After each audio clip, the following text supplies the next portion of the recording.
요한복음 8장 3절부터 11절까지의 말씀을 우리 다 같이 함께 봉독하도록 하겠습니다. 서기관들과 바리새인들이 음행 중에 잡힌 여자를 끌고 와서 가운데 세우고 예수께 말하되 선생이여, 이 여자가 간음하다가 현장에서 잡혔나이다. 모세는 율법에 이러한 여자를 돌로 치라 명하였거니와 선생은 어떻게 말하겠나이까? 그들이 이렇게 말함은 고발할 조건을 얻고자 하여 예수를 시험함이러라. 예수께서 몸을 굽히사 손가락으로 땅에 쓰시니 그들이 묻기를 맞이 아니하는지라. 이에 일어나 이르시되 너희 중에 죄 없는 자가 먼저 돌로 치라 하고 다시 몸을 굽혀 손가락으로 땅에 쓰시니 그들이 이 말씀을 듣고 양심의 가책을 느껴 어른으로 시작하여 젊은이까지 하나씩 하나씩 나가고 오직 예수와 그 가운데 섰는 여자만 남았더라. 예수께서 일어나사 여자 외에 아무도 없는 것을 보시고 이르시되 여자여, 너를 고발하던 그들이 어디 있느냐? 너를 정죄한 자가 없느냐? 대답하되 주여, 없나이다. 예수께서 이르시되 나도 너를 정죄하지 아니하노니 가서 다시는 죄를 범하지 말라 하시니라. 아멘. 네, 저는 우리 함께 나눈 이 본문의 말씀을 통해서 무죄가 아닌 용서라는 제목으로 하나님의 말씀의 은혜를 함께 나누도록 하겠습니다. 우리는 모두가 다 믿음으로 구원받게 된 자들입니다. 여러분, 구원이란 것이 무엇입니까? 구원이 무엇인가요? 깨어진 하나님과의 관계를 회복해 나아가는 것이죠. 그런데 그 관계가, 하나님과의 관계가 왜 깨졌습니까? 아담으로부터 인류에게 죄가 들어오게 되면서 죄와 함께 거하실 수 없는 하나님과 더 이상 이 인류가 동행하여 살아갈 수 없게 된 거예요. 원래는 동행하며 함께 그 낙원에서 모든 것을 누리며 살아갔었는데 그 관계가 깨어지게 된 것이죠. 그렇게 깨어진 관계를 회복하는 것이 바로 인류에게 있어서의 구원입니다. 그 깨어진 관계를 회복하고자 하나님께서 우리의 죄를 사하실 방법을 직접 스스로 마련하셨어요. 그리고 그 계획하신 대로 행하셨죠. 그 방법이 무엇입니까? 바로 예수 그리스도입니다. 예수 그리스도를 믿음으로 우리는 스스로 해결할 수 없었던 이 죄의 문제를 해결할 수 있게 됐어요. 그 죄의 문제가 사라지게 되자 하나님과의 깨어진 관계가 다시금 회복되게 된 것입니다. 그것을 우리는 구원이라고 말하죠. 예수로 말미암아 우리가 구원받게 된 것, 죄의 문제가 해결되어진 것은 맞습니다. 그렇지만 우리 안에 죄가 아예 없었던 것, 없어진 것이 아닙니다. 우리는 여전히 죄인이에요. 그리고 죄인이라면 응당 어떻게 해야 되겠습니까? 심판을 받아야죠. 그 죄에 대한 형벌을 받아야 합니다. 그런데 그 죄를 내려야 할, 그 심판을 행해야 할 우리의 생명의 주권자 되신 창조주께서 우리를 심판하지 않겠다 결심하신 것입니다. 분명히 죄가 있는데 그 죄에 대한 형벌을 내리지 않겠다라고 작정하신 것이죠. 예수 그리스도의 이 보혈의 피를 의지하는 자들은 여전히 죄가 있지만 그 피로, 그 의의 정결한 옷을 입음으로 말미암아 그 죄값을 치르지 않아도 된 것입니다. 그래서 이 구원의 사건이 우리 모든 인류에게 있어서 은혜가 되는 것입니다. 왜냐? 내가 나의 공로로, 나의 노력으로, 내가 가진 재능과 능력으로 이룰 수 있었던 것이 아니라 내가 아무리 발버둥 치며 이 죄의 문제를 해결하려 하지만 해결할 수 없었던 그 문제를 하나님께서 직접 행하셨다라는 것, 공짜로 거저로 그 구원을 받게 되었다는 것, 그렇기 때문에 이것이 바로 은혜인 것이죠. 내가 이 세상에 무언가를 함으로써 구원을 얻었다라고 한다면 그것은 하나님의 한량없는 사랑을 축소하는 것이고 예수 그리스도의 십자가의 희생을 무의미하게 만들어버리는 일이 되어버립니다. 그 구원이 하나님의 은혜로 우리의 모든 죄가 덮여진 사건이기 때문에 이것은 은혜이자 참다운 용서의 사건이 되는 것입니다. 내 능력으로 행한 것이 아니기 때문이에요. 이미 내가 지은 죄가 명백히 드러났어요. 무죄가 아니라는 거예요. 그런데 무죄와 같은 판결을 받았어요. 죄값을 누군가가 대신 치러준 거예요. 그렇기 때문에 이 사건을 우리가 바라보게 되면 내가 잘나서 내가 나의 죄를 해결할 수 있게 되어서 구원 얻은 것이 아니라 분명히 죄가 있는 죄인이지만 값없이 은혜를 받게 된 용서받은 사건이라는 것입니다. 오늘 본문의 말씀에 한 가늠한 여인이 등장을 하게 됩니다. 형벌의 심판대 앞에서 자신의 죄의 문제 앞에서 정말 어찌할 수 없이 죽음을 바라보고 있는, 죽음을 기다리고 있는 여인의 모습이 등장해요. 우리는 이 연약한 여인의 모습이 우리의 모습인 것을 기억해야 합니다. 그리고 용서를 통해 그 죄를 덮으셔서 이 여인을 구원하셨던 하나님의 한량 없는 은혜를 동일하게 우리에게 행하셨다라는 사실을 기억하며 기뻐하며 감사하며 매일을 살아갈 수 있는 자들이 되어야 한다는 것입니다. 말씀을 들어가서 오늘 본문을 보면 한 여인이 등장을 하죠. 가늠한 여인이라고 기록되어 있습니다. 그리고 이 유대 종교 지도자들이 그 가늠한 여인을 현장에서 붙잡아서 예수님께로 이렇게 데려왔습니다. 요한복음 8장 4절에서 5절 말씀 다시 한번 보겠습니다. 예수께 말하되 선생이여 이 여자가 가늠하다가 현장에서 잡혔나이다. 모세는 율법에 이러한 여자를 돌로 치라 명하였거니와 선생은 어떻게 말하겠나이까? 바리새인과 서기관들이 정중하게 예수님의 답변을 구하고자 하는 것처럼 보이지만 전혀 그렇지 않아요. 사실 이들은 예수님께 진정한 답을 듣고자 함이 아니라 많은 사람들 앞에서, 많은 회중들 앞에서 예수님을 곤경에 빠뜨리고자 질문을 하고 있었던 거예요. 요한복음 8장 6절의 전반부 말씀입니다. 그들이 이렇게 말하면 고발할 조건을 얻고자 하여 예수를 시험함이러라. 이 바리새인과 서기관들은 이 여인에 대한 처분을 어찌할지에 대한 관심은 애초부터 없었어요. 그 여인의 생명과 영혼에 대해서는 전혀 관심이 없었다는 얘기예요. 그저 그 여인을 도구 삼아서 예수님을 함정에 빠뜨리려고 사용하고 있었다는 거죠. 이 바리새인과 서기관들, 이 자들이 어떤 자들입니까? 유대 민족을 대표하여서 하나님의 말씀을 열심히 연구하고 많은 백성들 앞에 하나님의 뜻을 전달해주고 하나님의 말씀을 전달해야 하는 자들이 바로 이 바리새인과 서기관들이었어요. 그런데 하나님의 주된 관심사에는 관심이 없어요. 하나님은 한 영혼과 한 사람에게 지극한 관심이 있으시거든요. 그런데 그 영혼에 대한 관심은 전혀 없었단 말이죠. 오직 자신들의 지위와 자리를 지켜나가기 위해서 저 예수라는 청년을 우리가 어떻게 끌어내릴 수 있을까? 그 방법에만 몰두하고 있었던 거예요. 이러한 자들이 하나님의 백성을 대표하는 율법 교사였다라는 거예요. 하나님의 뜻을 가르치고 전달해야 하는 역할을 한 자들의 모습이 이러하다라는 것입니다. 이게 얼마나 하나님의 말씀의 질서가 무너져 버린 시대였겠습니까? 이들은 이 골치 아픈 문제로 예수를 공경에 빠뜨릴 생각을 하기보다는 저 가여운 여인의 죄의 문제 앞에 함께 탄식하고 함께 기도하며 아파하는 자들이 되었어야 해요. 그리고 하나님 앞에 자비를 구하면서 동시에 하나님의 준엄하신 심판을 기다리고 또 겸허히 수용할 줄 아는 자들이 되었어야 하죠. 이러한 이 유대 종교 지도자들의 질문에 과연 예수님은 무엇라 말씀하고 계실까요? 예수님에게 주어진 선택지는 두 가지였죠. 보기가 두 개였어요. 첫 번째는 뭐였습니까? 선택지는 이 가늠한 여인을 죽이라고 하는 것, 그리고 두 번째는 바로 이 여인을 용서해주고 살려주자는 것. 그 외에는 선택지가 없죠. 참으로 곤란한 상황이 아닐 수가 없어요. 만약 율법대로 이 여인을 심판한다면 어떻게 해야 할까요? 신명기서 22장 22절 말씀을 같이 한번 보겠습니다. 어떤 남자가 유부녀와 동침한 것이 드러나거든 그 동침한 남자와 그 여자를 둘 다 죽여 이스라엘 중에 악을 제할지니라. 현장에서 가늠하다 붙잡힌 여인이었거든요. 뭐 변명의 여지가 있습니까? 자신의 죄를 변론할 시간이 있었을까요? 아니에요. 현장에서 붙잡혔어요. 죄가 명백히 다 드러났어요.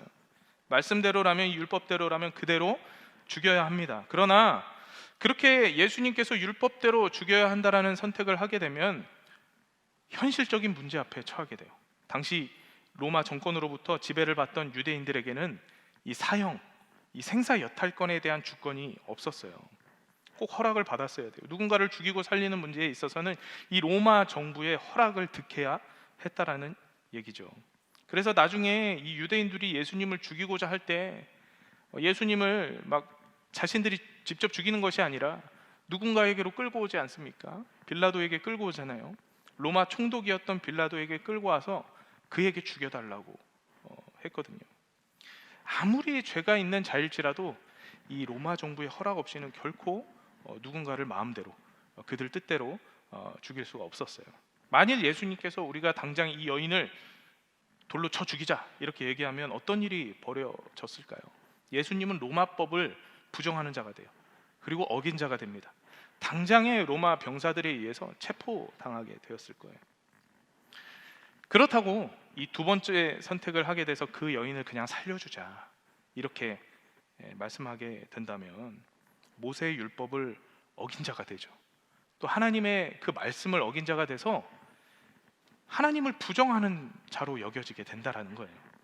이 율법을 지키지 않으므로 하나님을 부정하게 된다면 그 당시 율법을 생명처럼 지키며 살아갔던 많은 유대인들로부터 고소당하고 공격당하게 될 것이었어요. 이러한 곤란한 상황 속에서 이 말씀의 사건을 바라보는 독자들, 우리들은 되게 이러한 생각을 합니다.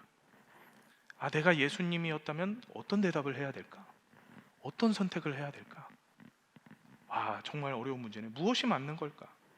저 여인을 어떻게 해야 할까? 등의 고민들을 할 거예요.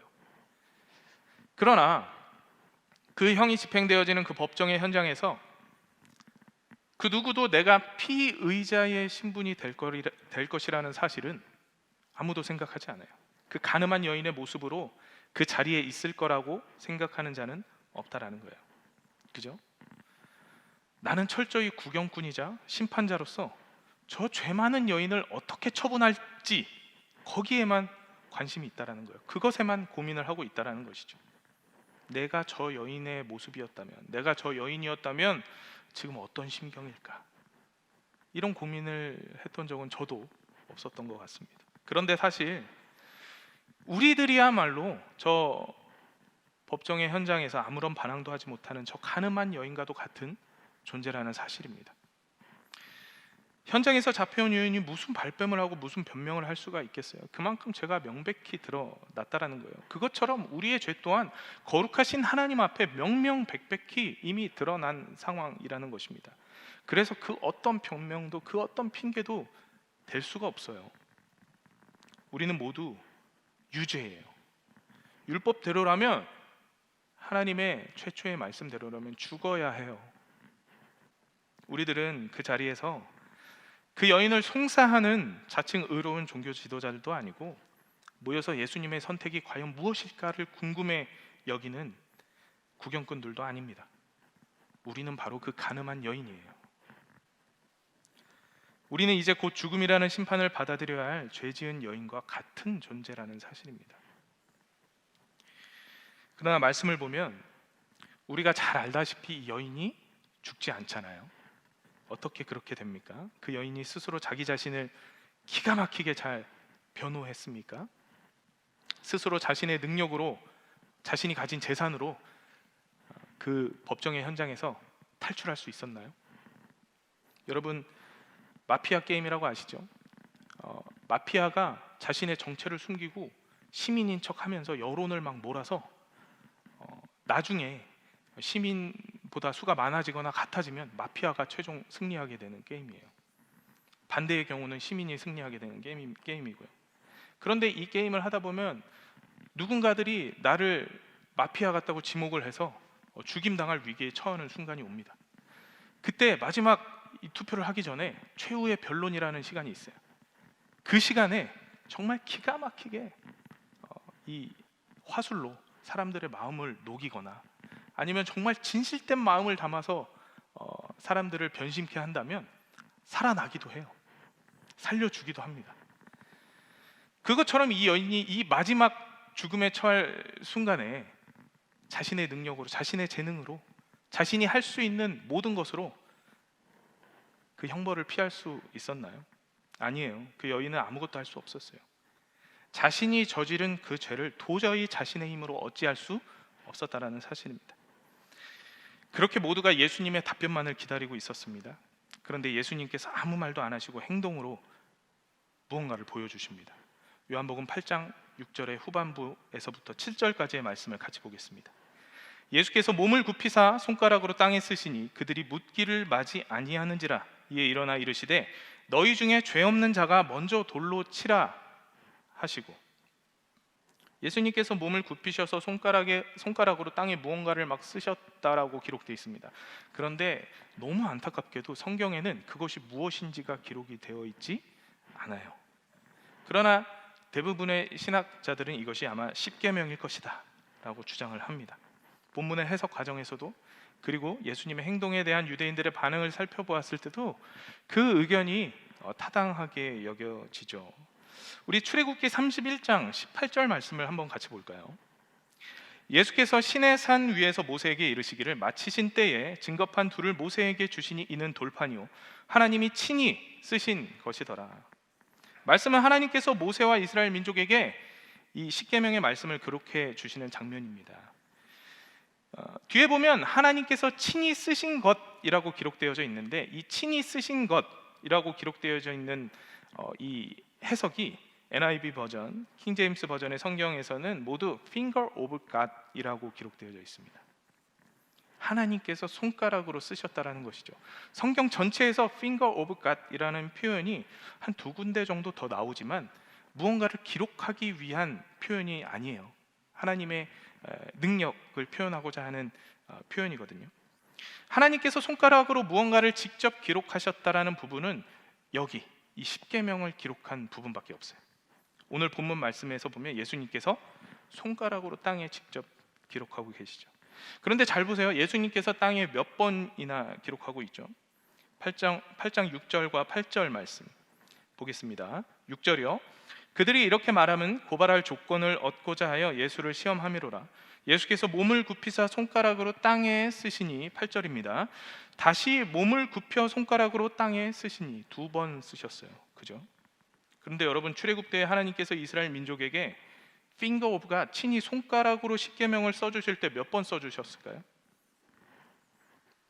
몇 번 써주셨을까요? 네, 감사합니다. 두 번이에요. 처음 써주신 돌판을 이 모세가 십계명을 가지고 그들 민족 앞에 나타났는데 우상 숭배를 하고 있는 거예요. 그래서 그 우상 숭배하고 있는 백성들에게 십계명을 집어 던집니다. 그리고 나서 하나님께서 다시 두 번째로 돌판에 새롭게 십계명을 기록해서 주셨죠. 이러한 말씀들을 비추어 볼 때 이 손가락으로 두 번 기록하신 예수님의 행위는 땅에 기록한 글이 십계명일 것이다 라는 것을 암시하고 있는 것이죠. 그래서 많은 복음주의 신학자들도 예수님께서 땅에 기록한 글이 아마도 십계명일 것이다. 그리고 이것이 어느 정도 정설로 여겨지기도 합니다. 아무튼 그것이 십계명이었든 아니면 다른 율례의 율법의 말씀이었든 그러한 사실에 입각해서 우리가 7절 말씀을 한번 보면요, 요한복음 8장 7절 말씀입니다. 그들이 묻기를 마지 아니하는지라. 이에 일어나 이르시되 너희 중에 죄 없는 자가 먼저 돌로 치라 하시고. 자, 그렇게 행위를 하신 뒤에 예수님께서 드디어 이제 최초 질문에 대한 답을 하십니다. 여자를 어떻게 하자는 답변이셨습니까? 용서해 주자라는 답변이었습니까? 아니에요. 죽이자는 답변이었습니다. 율법대로 우리가 여인을 죽이자. 이 여인이 죄가 없는 것이 아니라는 거예요. 죄가 있는 거예요. 여인은 분명히 유죄라는 사실이죠. 그래서 이 율법대로 여인을 죽이자고 하는데 예수님께서 뒤에 이 말을 덧붙이시죠. 너희 중에 죄 없는 자가 먼저 돌로 치라. 즉, 이 말뜻은 무엇입니까? 그래, 율법대로 우리가 죽이자. 그런데 너희 중에 이 율법을 지켜서 돌을 들어서 이 여인을 칠 수 있는 집행자, 사형의 집행자들은 죄가 없는 자가 해야 돼. 죄 없는 자는 어디 한번 나와서 돌로 여자를 한번 죽여봐라. 이렇게 말씀하고 계신 거예요. 떳떳하게 자신의 죄 없음을 자신할 수 있는 사람이 몇이나 되겠습니까? 게다가 예수님께서 그냥 하신 말씀도 아니고 하나님이 인간에게 지키라고 말씀하신 십계명 혹은 율법의 율례들을 땅에 적으신 뒤였어요. 여기서 우리가 율법의 역할을 잠시 살펴보기 원합니다. 율법은 어떤 역할을 합니까? 율법이 무엇입니까? 구원의 길로 인도하는 인도자의 역할을 하죠. 그래서 그 율법의 길을 열심히 쫓다 보면, 그 율법의 말씀을 열심히 묵상하고 외우다 보면 종국에 유일한 구원의 문이 되신 예수님에게로 나아갈 수밖에 없게 되는 거예요. 율법의 제대로 된 목적이 바로 이것입니다. 예수님께로 그 길을 인도하는 것. 자신의 죄를 깨닫게 해서 그 죄를 해결하실 수 있는 유일한 구원자 예수께로 나아가게 하는 것. 그것이 율법의 목적이에요. 갈라디아서 3장 24절 말씀을 보겠습니다. 이같이 율법이 우리를 그리스도께로 인도하는 초등교사가 되어 우리로 하여금 믿음으로 말미암아 의롭다함을 얻게 하려 함이라. 의롭다함을 얻는 것이 곧 구원인데 어떻게 해야 이 의로움을 얻을 수 있다고 말합니까? 믿음으로 말미암아. 그런데 그 율법이 믿음으로 이르게 할 길을 가르쳐주는 초등교사와도 같다라고 얘기하고 있는 거예요. 율법을 따르다 보면 이 자신의 죄를 더 명백히 알아갈 수 있게 되는 거예요. 자신의 힘으로 그 죄악들을 어찌할 수 없다라는 사실을 깨닫게 된다는 것이죠. 그 당시 유대인들 역시 죄로부터 자유한 자가 없었어요. 당시 유대인들 또한 자신들의 원죄가 존재한다라는 사실을 분명히 알고 있었어요. 살아가면서 수많은 세상의 죄들 가운데 노출되어져 살아간다는 사실들 또한 알고 있었어요. 그래서 그 죄의 문제를 해결하기 위해서 반복적으로 수많은 제사를 드리며 그 죄를 해결하고 살아가기를 원했죠. 스스로가 그 죄를 어찌할 수 없다라는 사실을 너무나도 잘 알아요.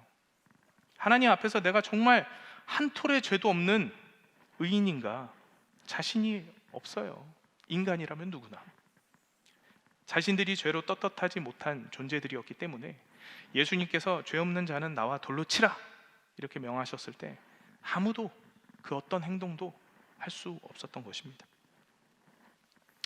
죄 지은 자의 처벌을 요구하며 이 가늠한 여인을 예수께로 끌고 왔던 자들, 그리고 저 하찮은 여인의 죄에 대해서 예수가 어떻게 말하는지 시험하고자 했던 자들이 그 죄의 판결이 저 여인에게만 임하는 것이 아니라 나에게도 임할 수 있다라는 생각이 들자 더 이상 저 여인을 해코지하고 저 여인을 정죄하고 심판할 수 없게 되어진 것이에요.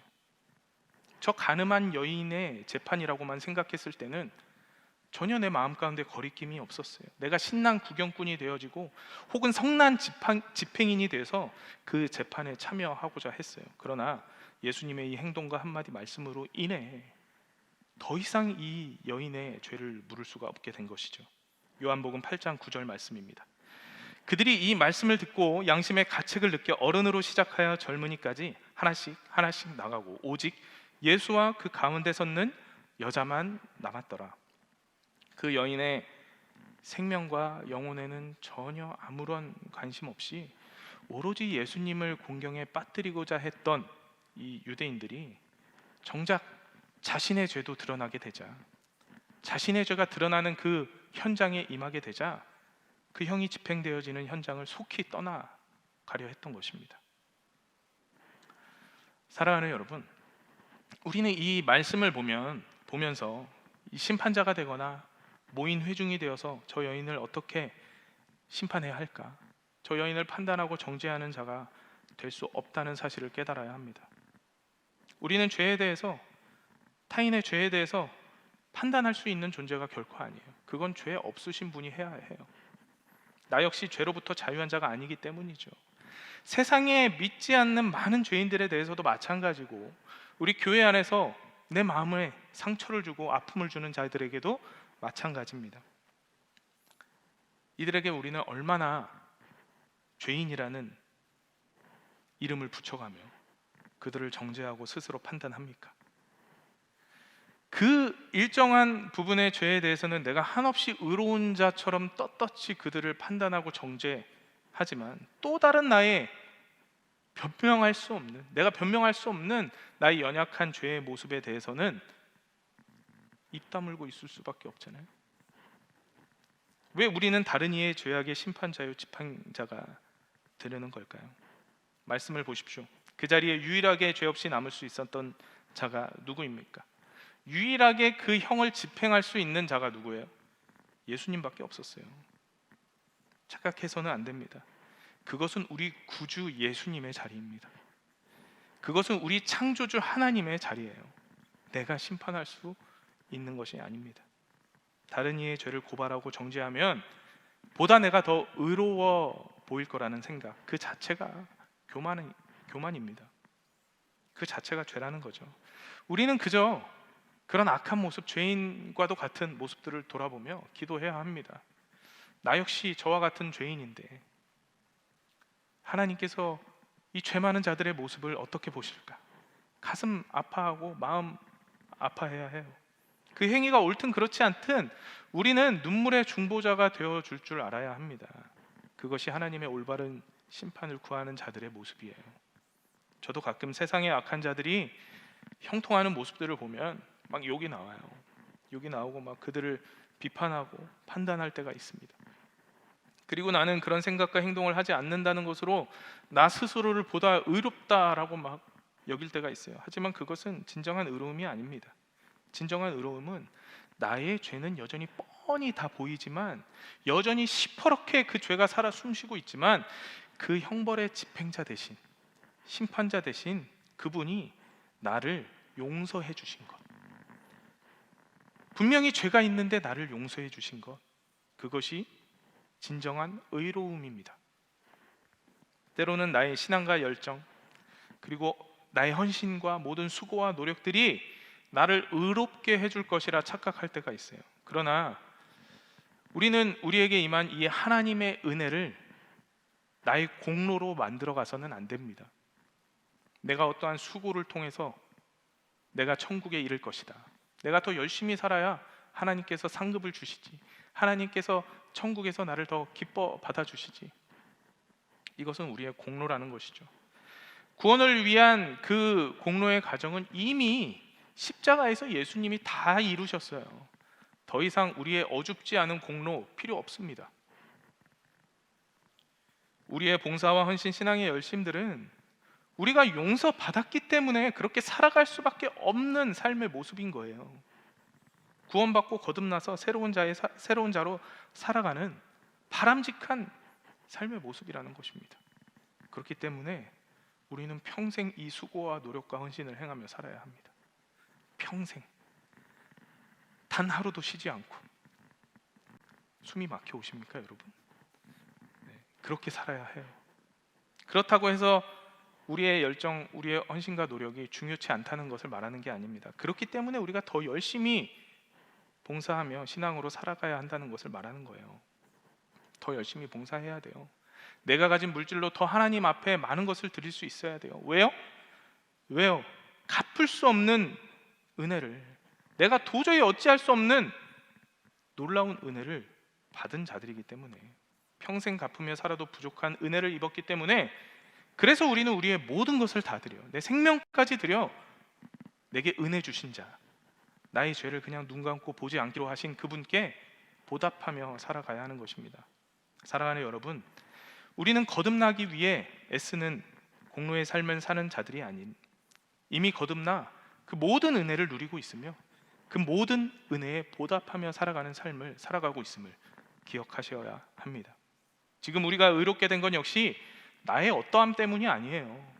내가 뭘 해서가 아니라는 것입니다. 우리 구주 예수님께서 나의 변호사가 되어주셨기 때문에, 나의 참 희생 제물이 되어주셨기 때문에 하나님의 용서가 임하게 된 것임을 우리가 기억해야 합니다. 그 하나님의 자비로우심, 자신의 목숨까지 내어 던지셨던 예수님의 그 사랑을 우리의 마음속에 더 깊이 담으며 우리에게 주어지는 하루하루를 살아간다면, 그 하루가 비록 세상이 보는 하루의 기준으로 초라해 보일지라도, 내가 세상 가운데 아무것도 이룬 것 없어 보일지라도, 하나님이 바라보시기에 은혜 받은 자, 용서받은 자의 합당한 삶을 살아가고 있는 참된 그리스도인의 삶을 살아가게 되는 것임을 기억하십시오. 주어진 그 모든 삶 속에서 주님 내게 주신 사랑을 기억하십시오. 주님 내게 주신 용서를 기억하십시오.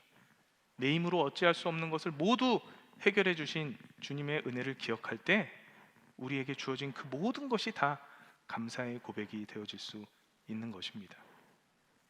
그 감사와 기쁨이 매일매일 넘쳐 흘러나가게 되어지는 저와 여러분들의 삶이 되시기를 간절히 소망합니다. 기도하겠습니다. 주님, 감사드립니다. 변함없으신 주의 그 사랑이 오늘도 우리와 함께 하고 계심을 믿습니다. 죄 많은 자들이 자신의 죄를 가리고서 다른 일을 정죄함으로 스스로 의로워지려 합니다. 이렇게 교만한 자들이 저였습니다. 바로 우리들이었습니다. 주님, 날마다 선한 주의 길로 인도하셔서 내 죄를 깨닫고 그 죄를 허무신 주의 십자가를 더욱더 의지하며 살아가는 자들 되게 하여 주시옵소서. 이 말씀에서와 같이 용서받을 수 없는 죄인된 이 몸을 받아주시옵고 용납하여 주시매 내게 주어진 이 삶의 하루하루를 매일과 같이 기쁨과 감사함으로 주께 보답하며 사는 삶이 되어질 수 있도록 인도하여 주시옵소서. 감사드리며 예수 그리스도의 이름으로 기도드립니다. 아멘.